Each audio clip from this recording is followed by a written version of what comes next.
Here we are in Old Mesilla. This is outside of Las Cruces, and this is the original first New Mexican food restaurant that opened up in 1939 called La Posta. Our grandparents and our grandmother Josephine Chavez and our aunt started this restaurant and coined the name New Mexican food. So this is where it all started pretty much. Our great-grandfather had owned this building back in the late 1800s, in 1870, and it was used as a mercantile store, stagecoach stop. At first, right? And then it was a mercantile store.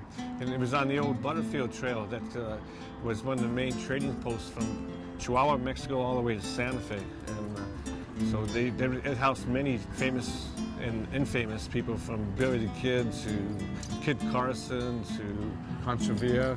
Those doors have been open to many, many people. So when our Aunt Catherine opened the restaurant back in 1939, she said, "This isn't Mexican food, this is New Mexican food. These are all recipes that have been developed here from this little village town, Old Mesilla." At the time she opened the restaurant, there was no running water. I'm assuming there was no sewers, so they sat maybe 10 people. No, yeah, I think it started off with 4 tables, and they had no running water, like John says. They had a sink or a basin where they washed the dishes and everything. And now it's, it's world famous, just like El Pinto.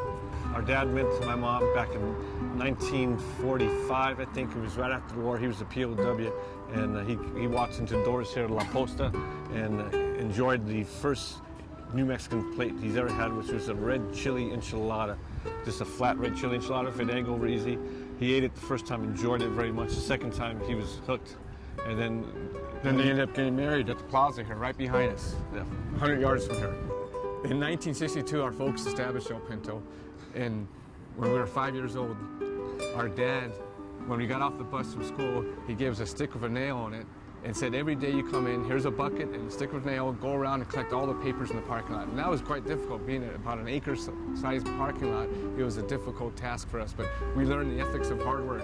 But it's a proud heritage for my twin brother and I to carry on the tradition and heritage of this fine New Mexican food. And we stay as true as we can to the original recipes. In fact, we try to even take it a step further from when our parents had it and go back to actually where our grandparents had it.